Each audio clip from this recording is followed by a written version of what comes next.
Welcome to Vision of China. In this episode, we're diving into a topic that's been making headlines: China's dominance in 37 key areas despite US sanctions. Amidst the ongoing trade tensions between the US and China, there's a growing need to address supply chain risks. Phrases like nearshore outsourcing and friendsourcing are no longer just buzzwords in diplomacy, they've become a concrete reality. The Biden administration is closely eyeing four critical sectors: pharmaceuticals, critical minerals, electric vehicle batteries, and semiconductors, all of which have their vulnerabilities.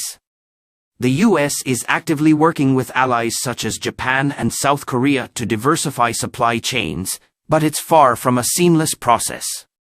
South Korean companies, especially in semiconductors and electric vehicle batteries, play a pivotal role in these four critical domains. For electric vehicle batteries, South Korea views critical minerals as invaluable resources, as they're essential for manufacturing these batteries.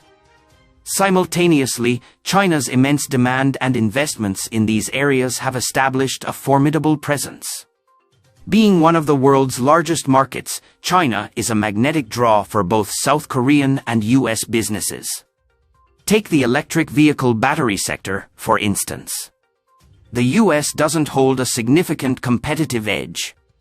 South Korea has emerged as a preferred friend-sourcing destination, especially in the battery and semiconductor domains.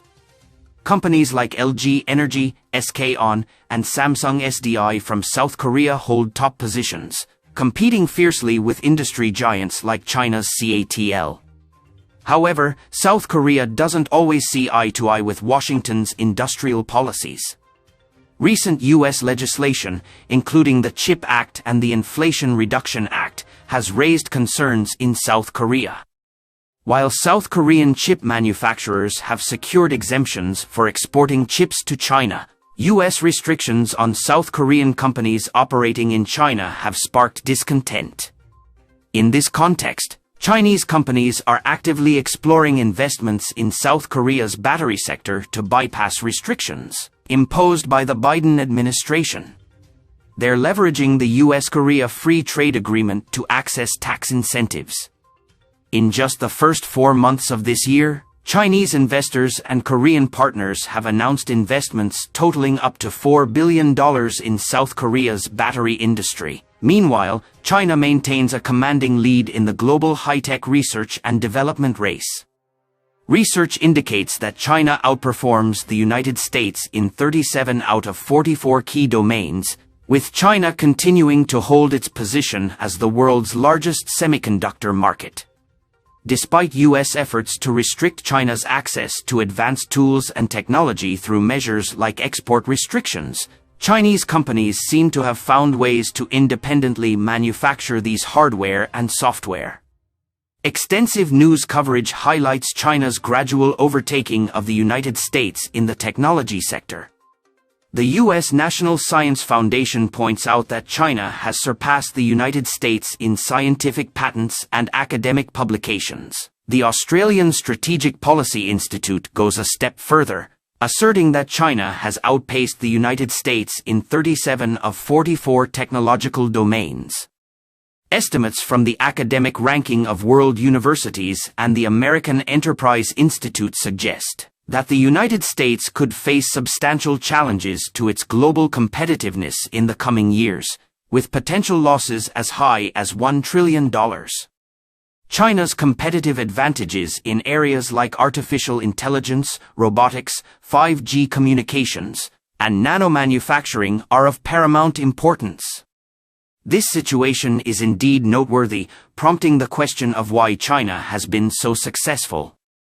Key factors include funding, ideology, and government planning. China's economy has maintained rapid growth since the 1980s, a trend that continued even after the 2008 financial crisis, while the United States experienced one of its slowest economic recoveries in years. During President Biden's term, the economic growth gap between China and the United States has further widened, with China's growth rate expected to be 9 times that of the United States. In terms of purchasing power parity, China's economy has already surpassed the United States, and its nominal GDP is set to overtake the US in the near future. International trade will increasingly use the renminbi as a transactional currency. Meanwhile, sectors where the United States has relatively low investments in China require substantial adjustments, which are not easy to achieve. China and the United States differ significantly in ideology and government planning. The Chinese government tends to formulate precise plans to advance technological levels, and resolutely works toward achieving planned goals. In contrast, technological improvement initiatives in the United States are often influenced by equity issues, which can impact timelines, efficiency, and increase costs. Decision-making in the United States is also prone to bureaucratic obstacles, corruption, and public-private partnerships. In certain critical domains, prominent American corporations influence the government. Lobbying groups shape policies according to their interests, evade regulations, and at times, hinder progress. The United States faces significant challenges in certain infrastructure projects. The costs of building high-speed railways, airports, and highways are staggering, while China efficiently accomplishes these projects at a fraction of the cost of similar US projects. China already boasts the world's most extensive high-speed rail network, while the United States struggles to establish high-speed rail. China's decision-making model has become a global example, surpassing the Washington Consensus, with this political economic model taking root globally, outpacing the American consensus. Finally, let's discuss talent. In the United States, environmental factors are generally considered more influential than genetic factors. In contrast, in China and most Asian countries, it's often the other way around. Global national IQ rankings show that ethnic Chinese, who make up over 80% of the populations in China and Singapore, lead the charts. China consistently ranks in the top 10 on nearly all IQ lists, while the United States often falls outside the top 25. China's elite universities have surpassed their US counterparts in attracting high-quality students. On the flip side, the US Ivy League tends to favor family backgrounds and affirmative action policies, while China consistently enrolls large numbers of graduate students in science, technology, engineering, and mathematics. In the long term, although China's current economic scale may not match that of the United States, its trajectory is undeniably impressive. With the world's largest population, most of whom receive higher education, China graduates over 10 million university students annually. The Chinese workforce is diligent, ranking first globally in per capita annual working hours. Some may argue that the technology gap between China and the United States is too significant to ignore. However, Huawei's Kirin chips have made substantial progress despite US sanctions.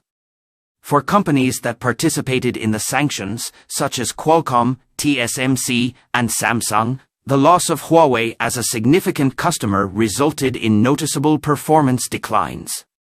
Meanwhile, Huawei managed to increase its net profit margin from 5% to 15%. This uphill battle has significantly boosted Chinese companies' confidence. Sustained investments in research and development have become a shared rationale for the Chinese government and businesses. Baidu serves as a case in point, with over 140 billion renminbi invested for 10 consecutive years, transforming it from a search engine company into a global leading integrated technology firm. Resolute support and impetus from the Chinese government, in tandem with the remarkable innovation capabilities of Chinese companies, have turned indigenous research and development into business opportunities. Clearly, the technology gap between China and the United States is narrowing, posing a challenge to the United States' tech dominance.